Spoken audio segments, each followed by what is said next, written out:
Welcome to Inclusion Bites, your sanctuary for bold conversations that spark change. I'm Joanne Lockwood, your guide on this journey of exploration into the heart of inclusion, belonging, and societal transformation.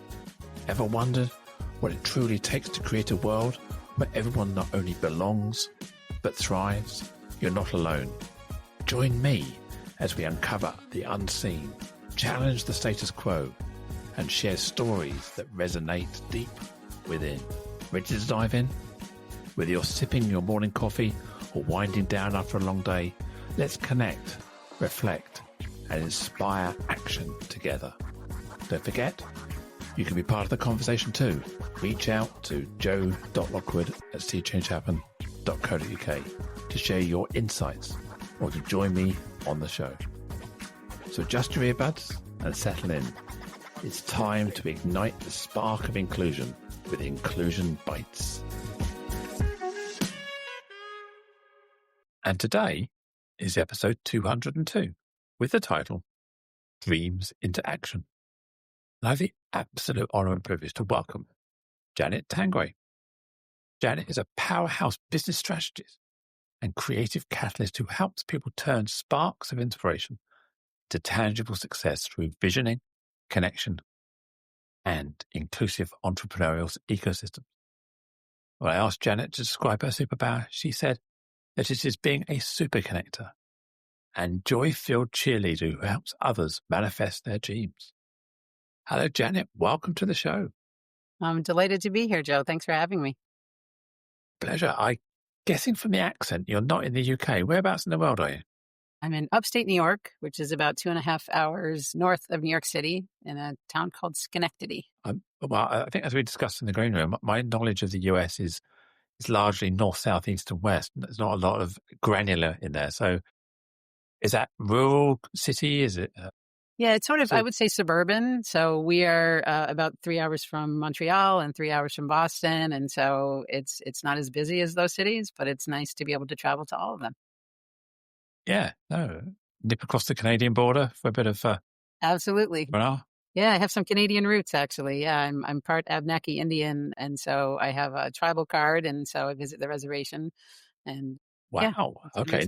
Now we didn't talk about that in the agreement. I'm keen. Sure, yeah, absolutely. Yeah, so you are a descendant of First Nation, are you? Yes, Abnaki, the Abnaki tribe, and they're presumably East Coast based. They're not. Yes. Not all over the. Yeah, mostly Canada-based, but a few are in New York and Vermont. So, and that's where I grew up in Vermont, which is a state over from New York. Wow! So you have a lot of tribal heritage and culture that you have there, is it? I do. My great grandmother was 100% Abnaki, and so it's a lovely heritage. So I've been, like I said, to the reservation, to the sweat lodges, and apparently I have access to an acre of land in Canada should I ever decide to move to the reservation. So, wow, that's fascinating. Wow, that's beautiful, beautiful. I don't think I've ever met anybody with First Nation heritage before. That's great. Okay, cool. So we're chatting away in the green room about the fact you're a super connector and the fact you help others manifest their dreams. What first drew you to that? Where does this spark of inspiration came from? What drew you into this world? Yeah, so for about 13 years, I helped people start new businesses. We had a chamber of commerce. And so there were lots of different people in the room, from GEDs to PhDs. And so I learned about all different kinds of cultures and ethnicities and really brought together. People all have the same dream of starting a business. And so we really all worked together, and it was about the business. And people had similar dreams. I realized that people's dreams are mostly around the same things, and so I just became intrigued by it all. And I really wanted to create an inclusive, safe place where my job was just to hold space for people to be their authentic selves. And so that's where my love of this started. And then being in that classroom, every once in a while we'd have a speaker come in, and I would be sitting at the table, and they would say, what's your dream? Where do you want to be in 5 years in your business? And I've always had a side hustle. For a while I had an art business, and I helped people get into galleries and private collections and things like that. But the more I was in the class, the more I thought I really should leap off full time into something full time. And what would my dream be? And so I started saying, well, my dream is to be in a hammock more often. And so it became a running joke. And so when I decided to start my business, the class said, you should call it the hammock way of life. And so that's what I did. My business is called the hammock way of life because I want to be in a hammock more often, and whatever people's dreams are, I try to help them live theirs as well. Beautiful. Beautiful. I'm a great believer in the ikigai, which is the Japanese secret of a happy life, isn't it? And most people don't ever fill the fourth quadrant in, which is do something you enjoy. You know, you get stuck into this earning a living and you never actually step out of that, do you? I know the patterns, and I was sort of in that space, right? I'm tied into. I have to have health insurance. Health insurance is expensive here, and so I kept getting locked into. I have to have a job. Leaving my job was the best thing that I ever did. I control my own destiny now and help others live their dreams, and so it really was. It's set that fear aside and get out of patterns and routines, and all of that was important. And now I can help other people do that as well. I don't think I've worked for anybody else properly since the late 90s. And I'm self-confessed unemployable now. You know, I have run my own businesses, but that's different when you are running your own business with people working for you. You're still working for yourself, and even though you are a slave to your company, you still have that ultimate power to decide whether I'm going to get up today or whether I'm going to stay at home today. You can decide that. No one's going to come and knock on your door other than your customers. Right. Customers are still, an important piece of that puzzle. And the other sort of lesson that I learned is that when you're a business owner, to work on your business, not in it. When I first started working, I was really working in my business as an employee to the customer, right? And so now it's more working on the business than in it. So trying to help, make good connections and help other people. I have some VAs that help me out. I have all independent contractors working with me who are so talented, designers and things like that. So I'm not as in the business as on it now. It can take you a while though to break the relationship between the harder I work, the more I make. Sometimes you have to, as you say, you have to invest your time into thinking, you invest your time into development, invest your time into marketing or networking, whatever. So when you're building your break even, you're building your cost model, you can't build 100% cost model into working all the time. You can only really work 30, 40% if you're lucky. Yes, absolutely. Two of my favorite books are The 4-Hour Work Week. Tim Ferriss, I think, wrote that book, and then Orbiting the Giant Hairball. And do you know that book? No, it's a great title though. I love it so much. So it's about this gentleman who was at a job, and he realized that a lot of people were unhappy in their jobs, and people kept coming into his office and talking about their problems and the work that they were doing and all that. And so he kind of self-titled. He created a title for himself around creativity. I'm forgetting the title right now, but he put up a little plaque on his door, and people would come in and he created this beautifully creative space for them to come and talk about their problems. He created his own kind of job for himself around creativity. He'd give them creative solutions and all of that. And so the Giant Hairball is the corporation, and he made his own path in that corporation. So, but you're right. Once you sort of embrace entrepreneurship, it is hard to go back to work for anyone else. It's also quite scary, that leap out though, isn't it? As you say, you are kind of handcuffed by your organization for healthcare, bonuses and mortgage payments, all these sort of things, and family commitments. You think, can I risk everything on black and spin the wheel and see what happens?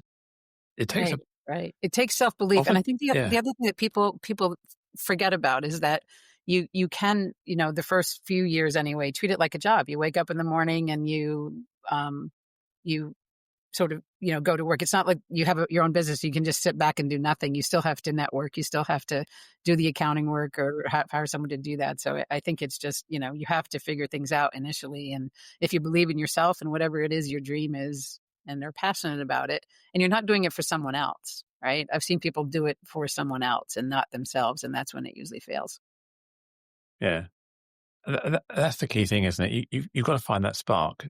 If it feels like work, it's not going to succeed, is it? It's really got to feel vocational. You've got a passion for it. It's got to Because one of the sayings I've got is being self-employed or working for yourself is you can work when you want, but the flip side of that is you have to work when you don't want. So you have to take those opportunities when you can. And sometimes you go, actually, I've got to do this. I don't want to, but I've got to do this. Right. I'm at a point where my work feels like play. So I would do this even if I weren't getting paid for it.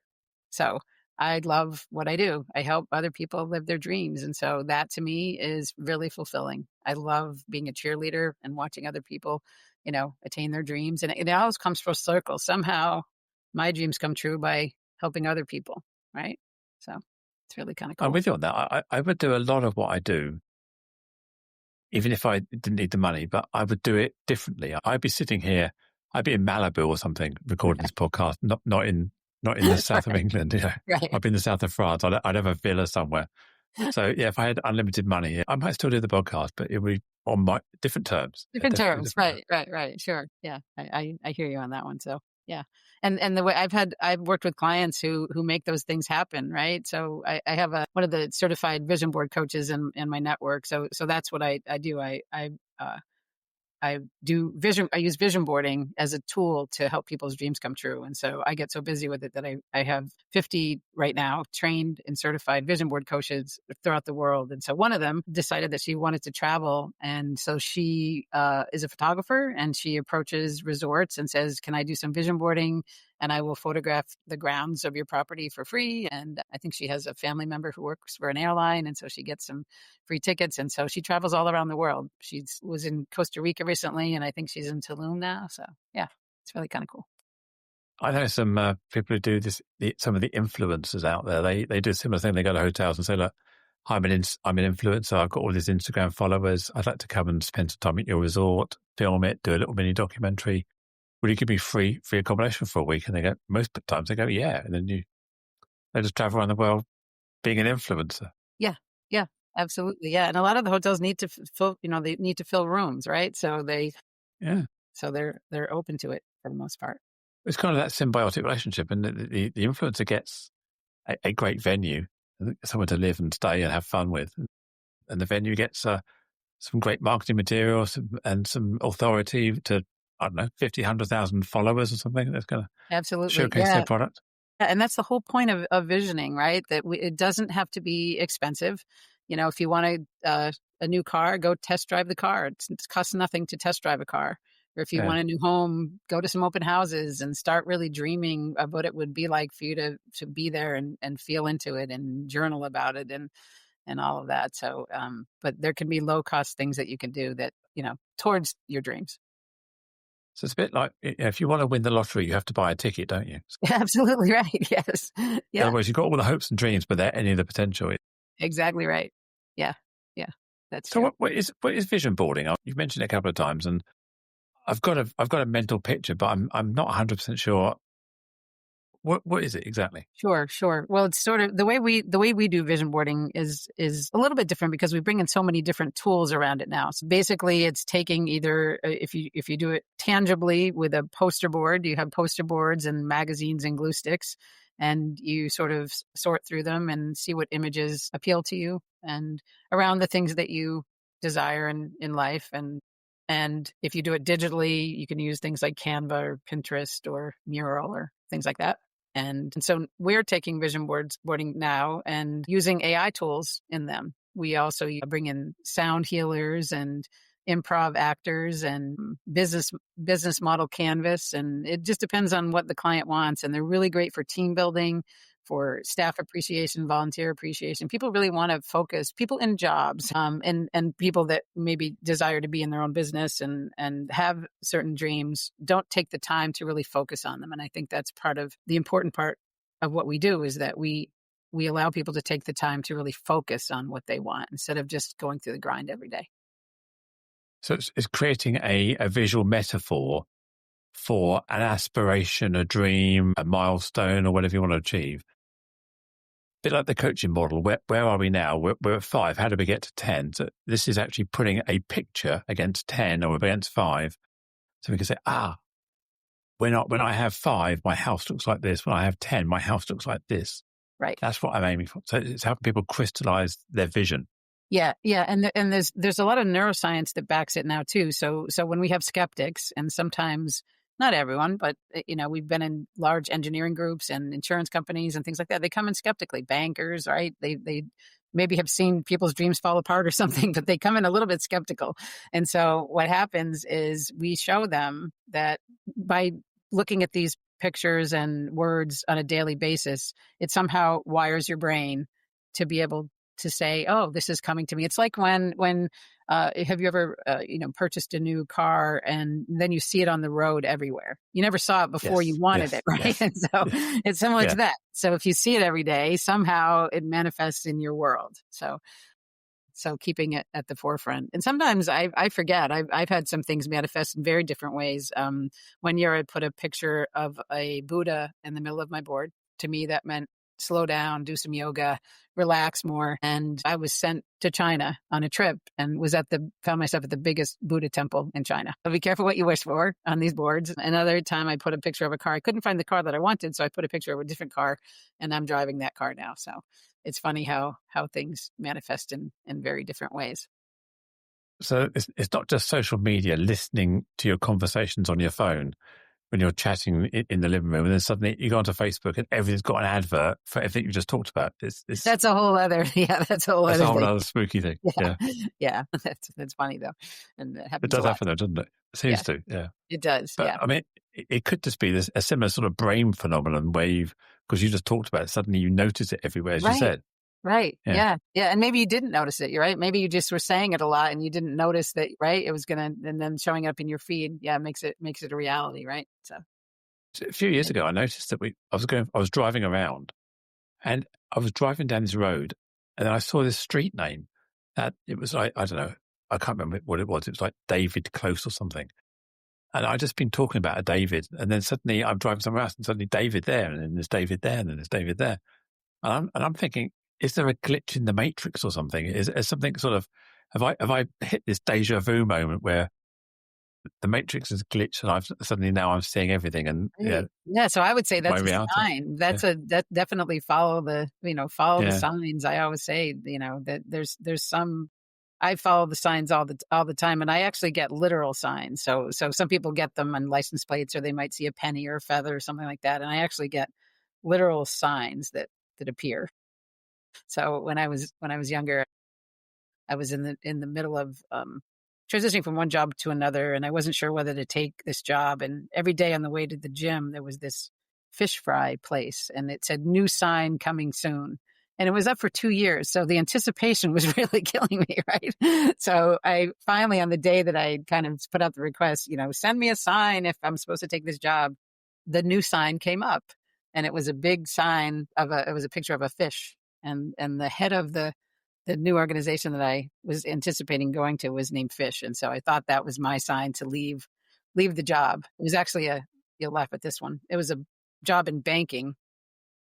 And I lasted 4 days in banking after I took that job so the first day on the job, the trainer was out. So out sick or something. And they had a different trainer come in and told us all the ways that a bank could be robbed.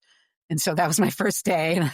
And then my second day was training with somebody who'd been in banking their whole life. And so I was supposed to be the manager, and she came in and was outshining me.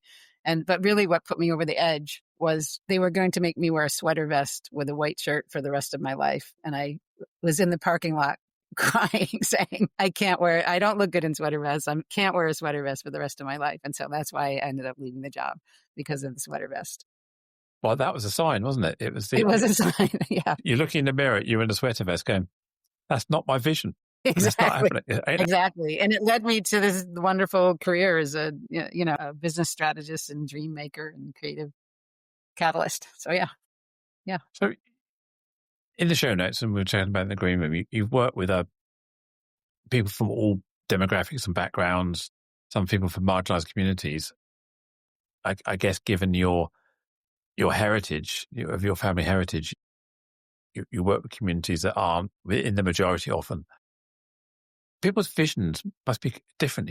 Not everybody wants to be a millionaire, do they? Yeah. Some people want health or happiness. What do they look like? That's such an important point. So, I've learned lots of lessons over the years. And I think the one that for me was the most just telling and that I really became sensitive to was we were working in an organization with the staff of an organization that helped the unhoused.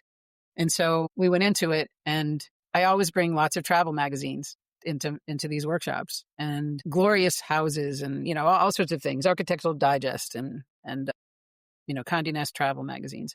And so what happened at the end of it was that when they shared their vision boards, they were showing pictures of food and pictures of chairs and couches and things from the furniture magazines, but there was no travel anywhere on any of the boards. The travel magazine sat untouched.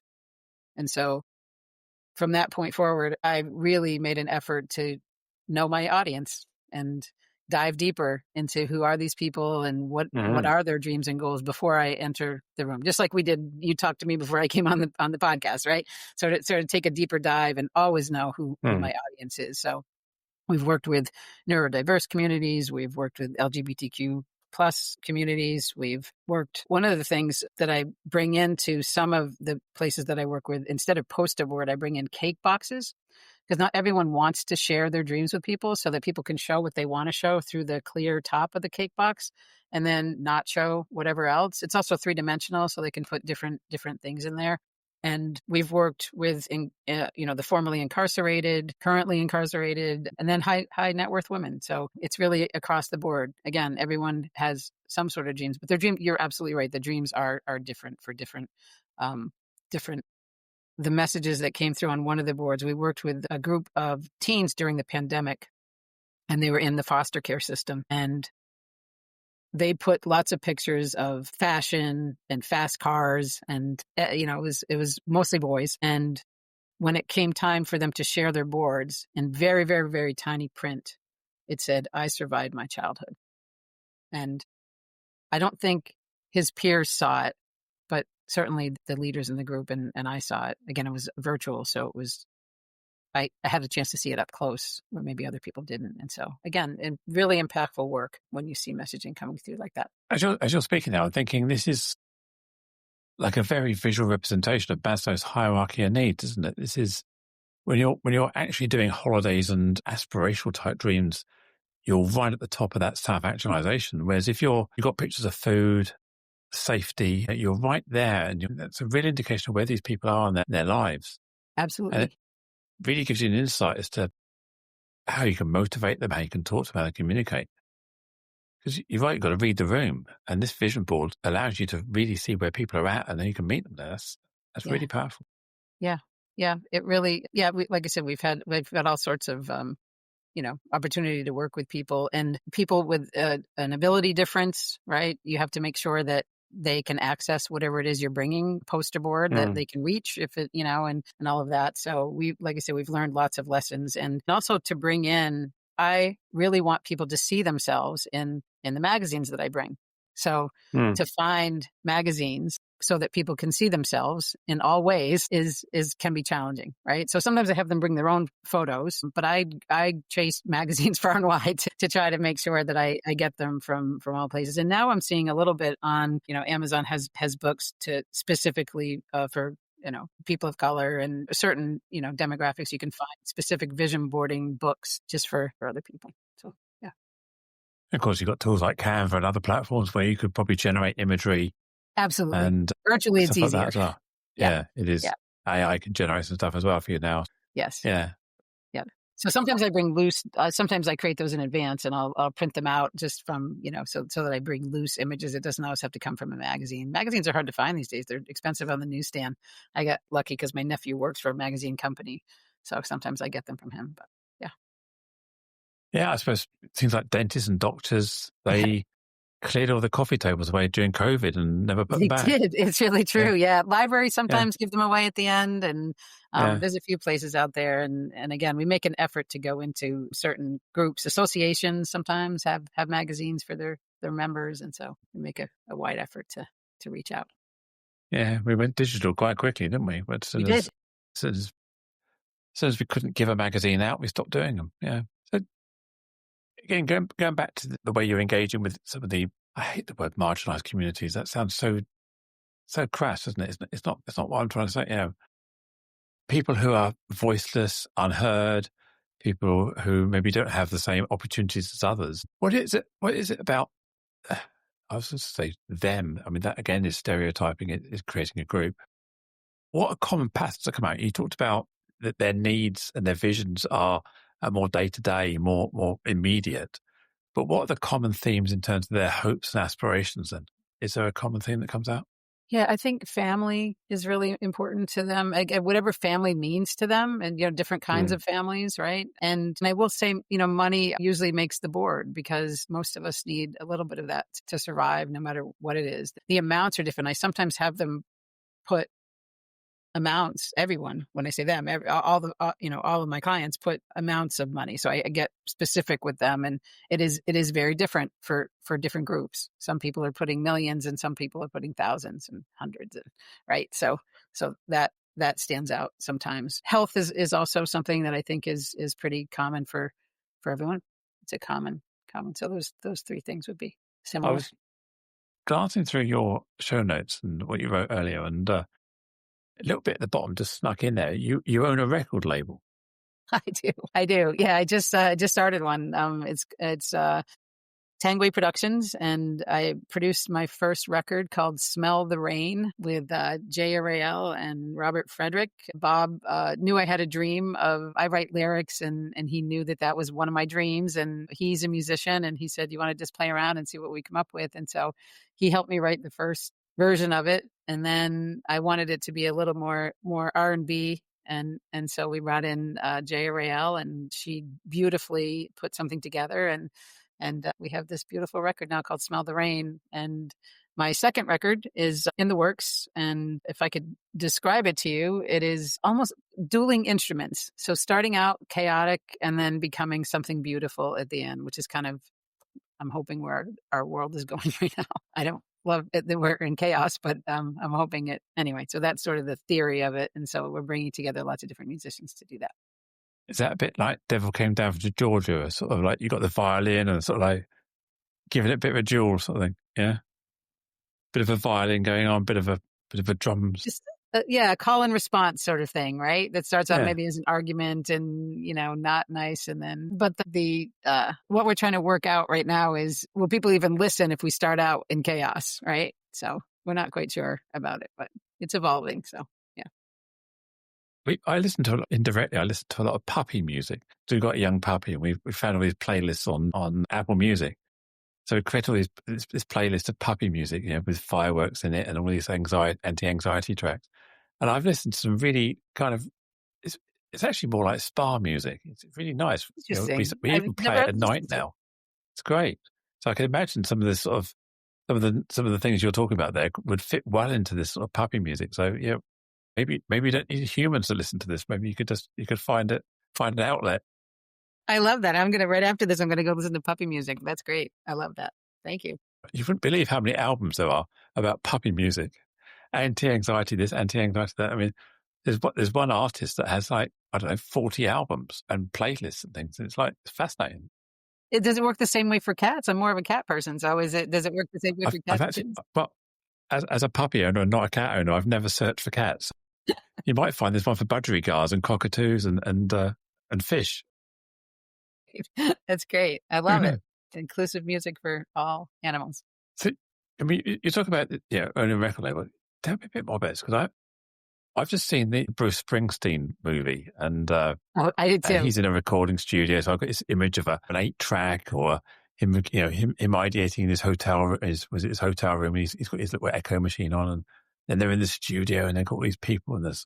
Yeah. Traditional. Is that what you've got? You've got one of those. Exactly right. It's exactly right. In fact, I had to look really closely to see, is that the studio that we produced the music in? It was that similar. So yeah, you basically, the engineers are who puts it together in the end. So you have this vision, and it's a lot of iterations. It was a creative process, which I loved. Again, I wear lots of creative hats. I'm a mixed media artist and an author, but this music for me was so fun to put together, because I play a little bit of piano and I understand a little bit of music, but I really needed a lot of musicians to help me. It was so collaborative, and I didn't know all the players. So sometimes the engineer would recommend somebody in their network, and we'd bring in a saxophonist and they weren't quite understanding what I was trying to do. And so the second one just got it right. And so, yeah, so it was really a creative process to get everybody on board to understand the vision of what I wanted it to be in the end. So it was, and it's always one of these things when you're an artist, when is it ready? Is it ever finished? Right. So there's always one more thing that you could do.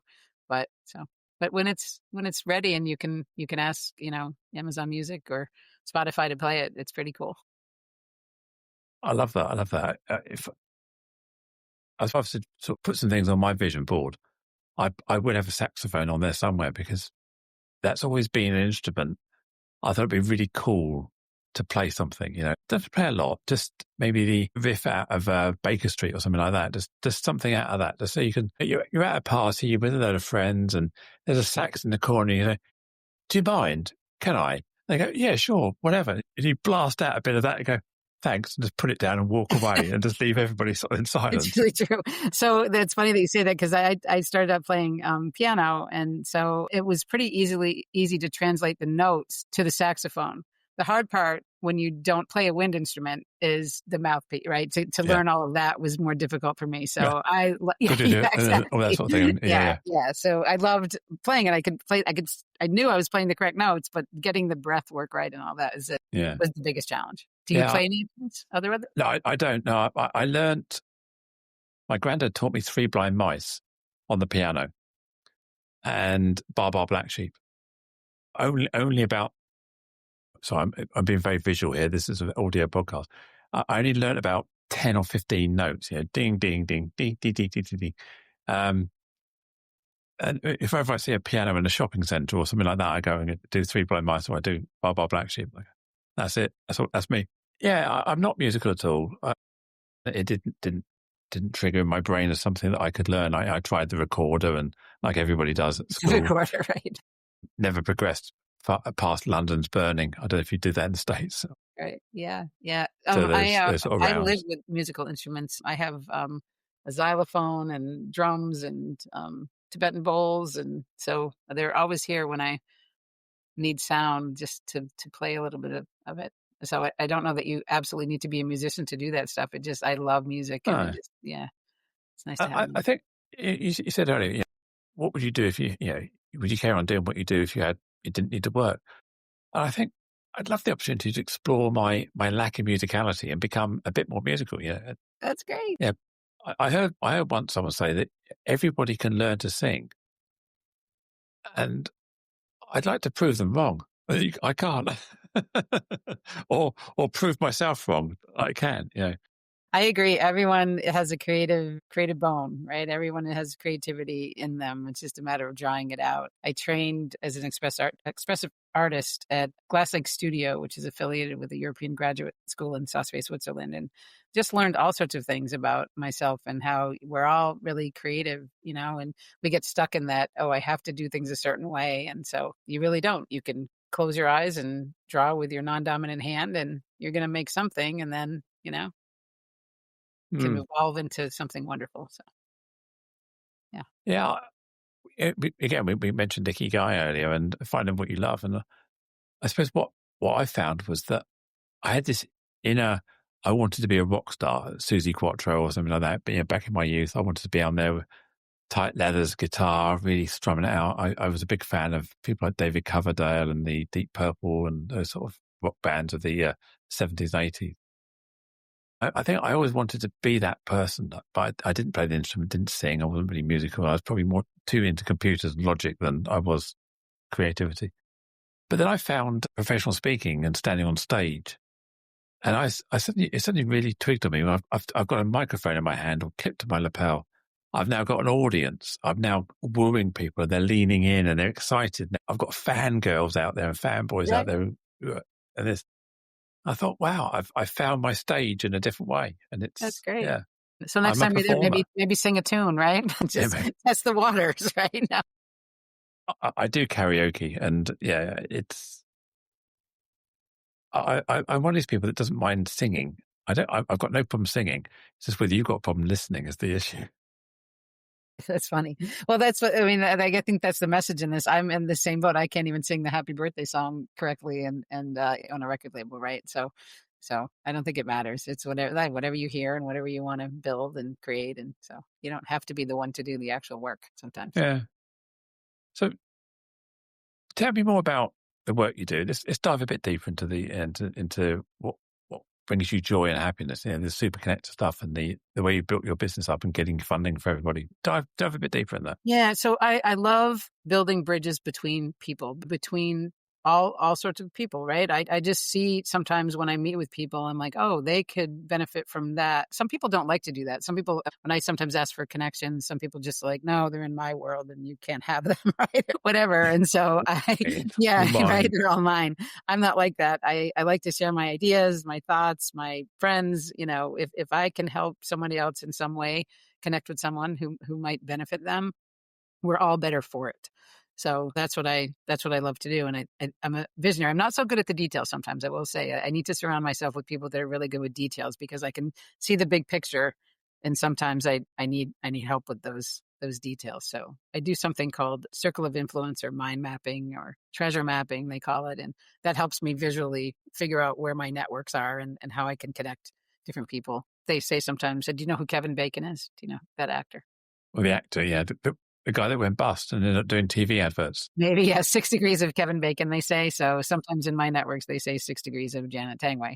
So I like to be able to connect people. And I like to play that game. How many people till I can connect with this other person, right? So, but that's what I love to do. And I think it helps people. And like I said, it somehow always comes back to me, that's not my intention. But lately, the older I get, I notice that happens more often. When you talk about the 6 degrees of separation and those sort of things, I mean, I knew someone really well who knew Boris Johnson. If you know Boris Johnson, then Boris Johnson knows Barack Obama, knows this person, knows that person. So it's quite tenuous to say I'm 3 removed from Barack Obama because there's no way I could get a message from person B to person C to person D, even though I'm at 6 degrees of separation. I've got no influence in that sphere. So it's trying to work out. It's not just your connection or potential connections. It's your actual credibility of connection, isn't it? It's the hard bit.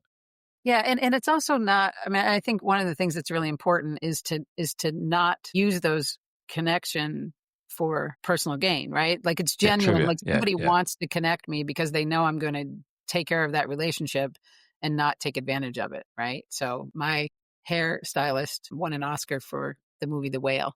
And so she knows a lot of actors, but I'm not going to take advantage of that, because our relationship is more important to me than whatever it is this other relationship is, right? So it's nurturing. Talking makeup artists, I did a TV documentary in the UK, and documentary, we had a photo shoot towards the end, and they hired an MUA, and it later transpired my MUA on the day is this personal stylist for Joan Collins. And he often posts pictures of himself with Joan Collins on his Instagram and everything else. And I thought, wow, my stylist does Joan Collins as well. That's kind of a... Yeah. So, it's and quite it easy to be what's connected, important to you. Sometimes people in my network, they don't care. Like if they're not into the movies, they don't really care, right? About that stuff. So, but if people, like film and video and all that, then they care about it. So it really depends on, what's important. Maybe a sports figure would be more important, right? So, yeah. I think it's nice to know people who know people as well. It's because they have stories, they have depth to their life. I mean, I'm always fascinated to meet people and hear what's going on in their life. And I'm one of the people that will go to a conference and I'll spend all the time talking to people who are doing the waiting or the serving the food or clearing up and so on. Yes. And I've chats with them and they look at me, why are you talking to me for? I said, well, because you're probably more interesting than half the people in the room. Absolutely. Yeah. Get to know people. Those are the people with, interesting stories. And 100%. There's one conference I went to and they'd hired some graffiti artists and they created a graffiti wall. And it wasn't just random words or anything like that. It was basically spray. They had a plan, and what they did is you could go out there and grab your spray can and fill in some segments or some gaps. And I just spent hours talking to these graffiti artists about their life and how they are proper London graffiti artists who spray walls and do all these sort of things. and really get to know about their tags and their networks and all this. And they'll show me their Instagram and all the work they're doing. Have you had them on the And I came podcast? away from that conference. I was fascinated with all this stuff. Yeah, it was brilliant. Yeah, that's great. And I think my talk in the day was later on, and I was on stage. And I referred to, I think I talked to people. So how many people in this room talk to people they don't know? How many people talk to people who are different to them? I said, how many people have had a conversation with a graffiti artist? Everyone's like, no. I said, I did. They're fascinating, absolutely fascinating people. Yeah. And That's how you learn. That's how you evolve, is by learning from other people and right? Yeah, I agree. But we get stuck in our little bubbles, don't we? And this is the issue. You're talking about being a super connector, linking people from different cultures and generations. And you can only do that if you're interested in people. Absolutely. Yeah. Sitting at a conference with people that might not look like you, right? Or again, just even in your day-to-day routine, going to a different coffee shop every day, going to a different part of town and, parking somewhere different and, exercising in a different gym or whatever. Just getting to know people from a different perspective is, to me, it's enlightening. It's refreshing. It makes me a better person just by, understanding who's around me. I like to play with my own biases sometimes. And if I walk into a coffee shop or I walk into a restaurant or sitting on a bus or a train, something goes into my head saying, I don't want to sit next to that person. I want to sit next to this person. I always test myself and go, why don't I want to sit next to them? What is wrong, or what have I decided isn't right about that person? And I play with myself and go, okay, I've got a bias. I've clearly decided in my head where right and wrong is. I play with it. I don't necessarily change my mind, but I want to challenge myself as to why I did that. I love that. Yeah, because we all have implicit bias, no matter if we think we don't, right? So I love that. I'm going to play with that now too, if you don't mind. I'm going to see what happens next time in that situation. And I found myself making different choices. Sitting in a restaurant, at a conference, I will seek out someone who's sat on their own, or I'll seek out some random person who. And I just go, I would never have a conversation with you. Just, hi, how are you? I often start the same way. Which part of the world are you from? How is it taking you far to travel today? It's a really easy question that anyone can answer. Yeah. And then just see what happens. Yeah. It's interesting that you bring that up, because I've been doing a lot of virtual work lately. Because I'm connecting with people internationally more, and I'm attending these networking groups, and they put you into little smaller groups. And I keep finding with many of them that I'm ending up with women my age who wear glasses, right? And so here we are again. I know, right? It's true. It's true. And so, and I'm delighted to be here. But in those groups, I'm wondering, the more I'm in them, if they're putting us together on purpose, because I would love to meet other people that don't necessarily look like me, right?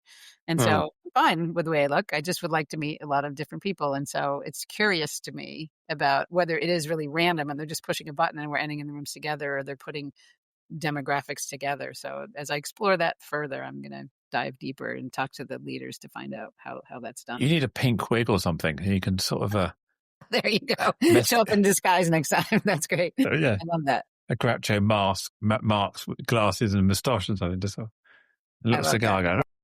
Why do I do these things? So this is good. This is good suggestions. Crazy lady in room 3. Right. Yeah, I love that. It's wonderful. But I mean, since I did the transition 10, 12 years ago, and I've met far more real people than I've ever met in my life before. I don't know if it's me, I don't know if it's them, but I just attract people who are different these days. And that's great. It's a fantastic world. Yeah. The first job I ever had was working for a transgender woman, and it was wonderful. And this was in the 80s. Wow. Yeah. Wow. Really, really great experience. A real elder of the community. And yes, absolutely. Yes. Yeah. And taught me so much. I was working in film and video at the time, and learned a tremendous amount about it. I'm not technical at all, by the way. So we could be collaborative, because I'm technically challenged, but I did learn a lot, and it was a great experience. And so, yeah. Awesome. Yeah. It's wild sometimes. I think in my old life, I just went safe. I just went easy. As you say, that affinity bias, that kind of implicit bias we have about people who are different to ourselves. It's like, and I think maybe it's the marginalization that you experience yourself. You become kindred spirits with other people who are... Yeah, that could be. Rejected by society, for want of a better phrase. Yeah. Yeah, and it's just not listening to other people, I always give the example of, my mom when I was growing up, loved country music. And so every time Barbra Streisand came on the radio, she'd say, she's screechy. Whoop, and she would change the radio, right? Change the station. And so makes beautiful music, which I learned as an adult, right? Somebody said, no, you need to sit down and listen. She's beautiful. It's beautiful. And so listen to every single album. and so just, not believing what other people say and just getting to know people is so important, because if you take the time, it's really taking the time to get to know people. You'll learn so much. Yeah, it's strange, isn't it? When you live to our age, our ripe old age was 60-ish, a lot of our childhood artists are now passing away. And I can't remember, a chap yesterday passed away, wasn't there? The black singer, an actor. I can't remember his name. Yeah. Yeah. But you suddenly become rekindling their relationship with these singers the day they pass away. I wish I got into them. I should have been into them earlier and really enjoyed their music. But it takes their passing for you to be reminded of it. Right? Yeah, because we're just all so busy, and I think that's part of it too. People are just busy in their own, again, routines and patterns, that they're not getting out of their comfort zone to go meet other people. And and Taylor Swift's knocking out music every day, so you got to keep up with her catalogue these days. It's not easy. To chuck out 20 tracks on a Sunday night or something, you think, got to absorb those. Yeah, I can't keep up with the 70s anymore. But I discovered Barry Manilow probably about 5 or 6 years ago. I was going through this, I wouldn't say melancholy phase, but just a real deep sort of kind of, and I just started listening to Barry Manilow and I thought, wow, there's some really great stuff in here. 20 years ago, I would have gone, Barry Manilow, ooh, really? Not going near that. My whole teen angst period was all about Barry Manilow. So I think I know every song that he ever wrote. Yeah. And some of them are really, really deep, and some of the vocals and some of the words, I think it's incredibly powerful words. I think we lose a lot of that sometimes. We're too busy dancing to it or doing whatever we're doing, not enough to just put your headphones in and on and just to listen to the words. Yeah. The lyrics are so important sometimes, but you're right. Other things, shine brighter. Yeah. I suppose having a new puppy, I've got an opportunity now just to generally just go for random playlists on Apple, where I just say the mix, that today's mix or whatever it is, and some of it's modern, some of it's old. But yeah, it's really nice to just get hit with something different, and because I think that's the difference between music you pick and then radio. Radio, you get what they give you, and that's very eclectic sometimes. Obviously, the DJ is going to put their eclectic mix on whatever their genre is. But sometimes you hear songs you haven't heard for years, and I think listen to a popular music that covers our age group, whatever that may be. You get a broad range from the 60s all the way through to the current, and I think it's lovely to get that randomness. So, what's the top of your vision board right now? Then, what's the thing that what's at the top? For mine, it's global influencer. So, it's funny because I don't like to be on stages like you. I don't have a podcast, and I don't speak in front of people. And so, but I do write, and I do things in my own way. And I feel like I have some messaging. So I am writing my memoir, and it has some funny stories in there about my childhood and lessons learned. And it's about business and dreams and all of that. So I really, I want to learn about other cultures in a much deeper way. So that's my next iteration. That's the what, and the why is the joy is. Yeah. And joy. You asked what was at the top of my board. The word joy is at the top of my board also. So I want to always have that around me. Yeah. And what's the picture of? It's the word. The word. The joy is a word. Just the word. Joy. The joy is a word. Yeah, I'm a word. I'm trying to think if I have pictures. Are typically travel. That's what I have on the board for pictures of places. But for other things, I have mostly words and affirmations and things like that. It's strange. As I was asking you that question and saying, "What's your picture at the top?" I was thinking, "What's my picture at the top of my board?" I've no idea. No idea. I've often used the word freedom as a goal.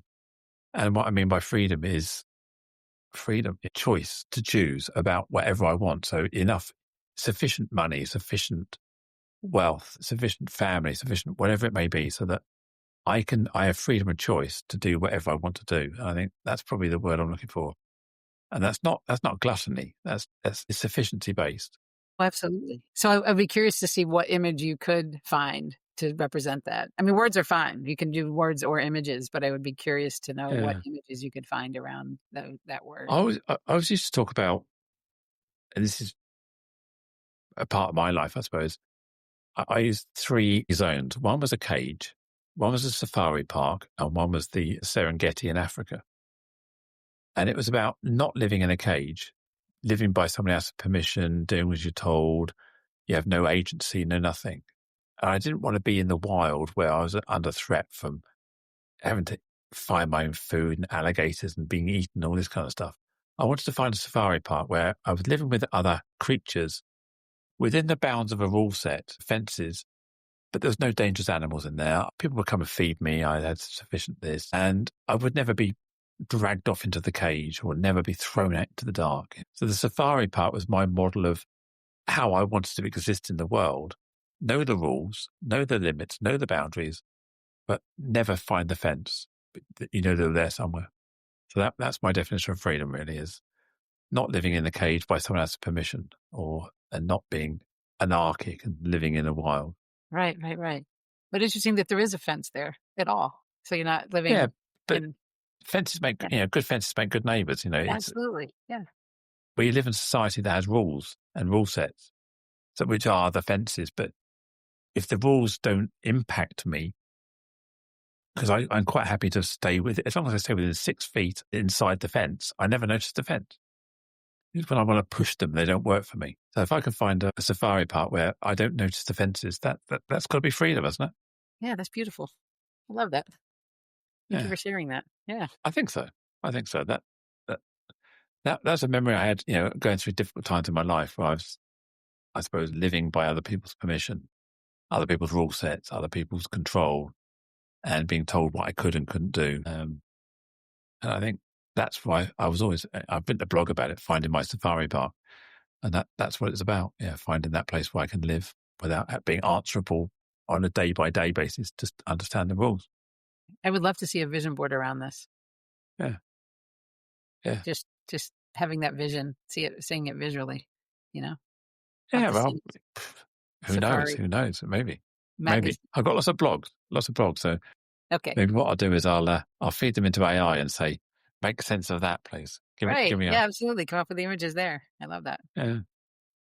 But yeah, I've never really got into the vision board thing, but now we have this great conversation. I'm going to definitely, yeah. Well, I think I'll do it with my business first, because my wife is my business partner, and we've actually got planning sessions scheduled in for Friday to talk about our marketing goals and where we're going to take things. So that's probably a good idea to. So I'm going to give you both. another little secret tool that I use in my vision boarding that I think you would have fun with since you like music, is that I use an app called Suno. There's another one called Create. And when you're finished with your vision or your board in some way, you ask Suno to pick a genre and then put your dream in there, whatever it is, and it creates a beautiful song about your vision. And it's really fun. Oh, okay. That's Yeah. beautiful. Yeah. I like that. Yeah. All right. Suno, SUNO. Suno. Yeah. Yeah. And then, again, Okay. there may be other apps, but that's the one I really like a lot. And people are blown away when they, at the end of my vision board sessions, when they have this song created for them around their vision. So there's other AI tools that we're using now too, so that are really, really fun. Putting your own images into the vision board and all sorts of things. No, I just keyed it into Google and someone cheated and inserted a paid ad top call, which wasn't Suno. So yeah, Suno.com. Okay, Suno. Make a house song about quitting your job. Yeah, right, exactly. Anything you want. Yeah, yeah. It's really, really fun. I do it for friends for their birthdays and things like that. And so you can create, the more you put, the better language you put in, the better the song is coming out. So take some time with it and you can really create some fun things. Oh, I just found something really cool in it. You can separate the stems as well. I often go to Epidemic Sounds and find these tunes and then just strip out the drum track, because I really love just the tribalism of drums playing me too. away. Yeah. So yeah, I could definitely come up with something and then just strip out the drums. You're so technical. You're right to the technology. That's great. Yeah. Beautiful. Right. I've got something to play with now. I'm going to feed my blog into that later. Yeah, I can't wait. Janet, it's been amazing. We could yak on for hours, I'm sure. And it's a good job I'm not too close to you, otherwise I'd be driving up and spending an afternoon chatting away as well. Anytime you're here, feel free to stop by. So it's been a pleasure. So how can our listener get hold of you? Sure. So my website is hammockWayOfLife.com, and I'm on Amazon under my name, Janet Tanguay. You can find all my books there. I just created a new journal there about visioning. I'm on LinkedIn as Jazzy Jan, and on Facebook and Instagram as Hammock Way of Life as well. Watch for my books, Unstoppable Women in Business. There's an anthology. I have a chapter in that book. I have a chapter in Inspiration to Success. Excuse me. And the new book is going to be called Hammock Way of Life. It's my memoir. Love that. I'm gonna look that up now. And Tanguay is spelled Tanguay for anyone who is looking to find you. Or Jazzy Jan sounds easier. Jazzy Jan is easier. Yes. But Janet Tanguay is on Amazon, and I have some children's books too. One of them is about being who you want to be when you grow up. It's called BB. That one might also be relevant too. The other one is called Dust Bunnies Don't Eat Carrots. But you have to order that one from my website. I love that. It's about nicknames. I love that. Maybe I need to read that children's book because I still haven't figured out who I want to be when I grow up. I'm still working on that. We all haven't. I think sometimes we all haven't, right? We're all in growth mode. Janet, it's been absolutely fantastic. Thank you so much. I agree. This was fun. As we bring this conversation to a close, I want to express my deepest gratitude to you, our listener, for lending your ear and heart to the cause of inclusion. If today's discussion struck a chord, consider subscribing to Inclusion Bites and become part of our ever-growing community, driving real change. Share this journey with friends, family, and colleagues. Let's amplify the voices that matter. Got thoughts, stories, or a vision to share? I'm all ears. Reach out to joe.lockwood@seechangehappen.co.uk and let's make your voice heard. Until next time, this is Joanne Lockwood, signing off with a promise to return with more enriching narratives that challenge, inspire, and unite us all. Here's to fostering a more inclusive world, one episode at a time. Catch you on the next bite.